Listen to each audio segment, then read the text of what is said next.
name's Mel Sutherland.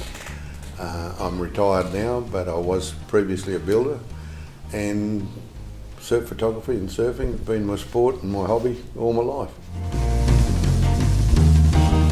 Look, I was very lucky to be in the right place at the right time.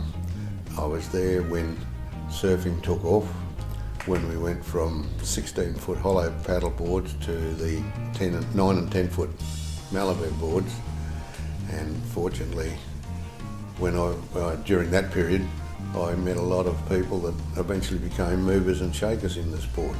A couple of people I knew started the first surf magazines, a couple of people I knew started the first surf movies. So basically because I knew them, I got involved in it all. And rather than doing it myself, I was dragged along with them. They asked me to be involved, simple as that. Probably my favourite shot was a shot of Bob Cooper at the pass at Byron Bay. Bob was the first American surfer to ever come to Australia and tour the East Coast, and I got to know him quite well, did a bit of travelling with him, and the shot I took was, I think it's iconic because of the fact that he was the first American surfer to really tour the coast, and besides that's a good photograph.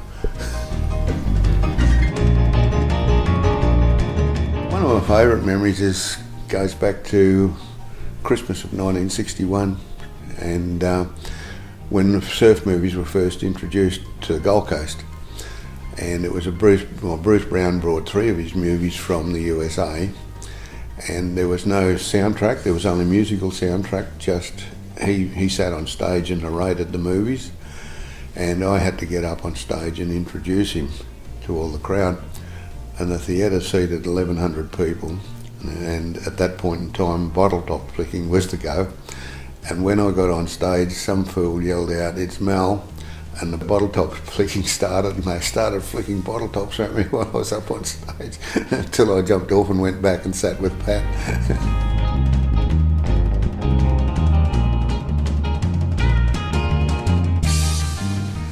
Most famous person I photographed, there's been quite a number actually. First one I would say would be Gidget, Kathy Kona.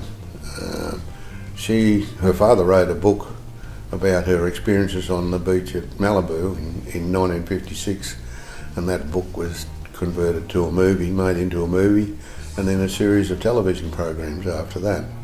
So she was probably in the most famous. But I've photographed Mick Fanning and Joel Parkinson and Stephanie Gilmore and first world champion Phyllis O'Donnell. So, there's quite a number of famous ones that I've photographed.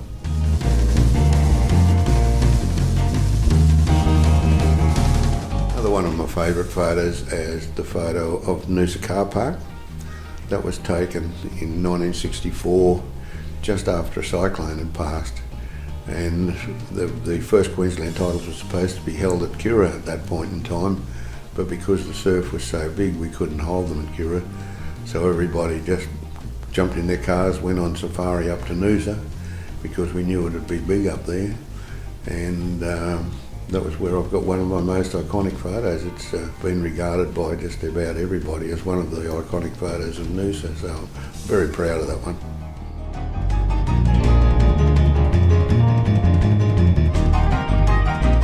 It's changed dramatically since we were using film, where you wound one frame on at a time, and if you got 3 shots of a guy across a wave and got one of them in focus, you were doing really well. Now you set the cameras on automatic and continuous, and you can take 50 shots across the face of a wave and pick the best one out of it.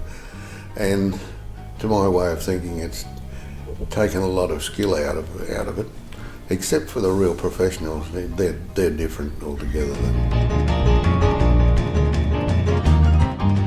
A foundation member and life member of Kira Surf Riders Club, foundation member and life member of Surfing Queensland, and a foundation member of the Surf Museum down at Currumbin. So I've been involved in it. My involvement's been fairly heavy all through that time, and I'm lucky enough to have got a second place in the first ever Queensland Championships as well, so I think I've done all right.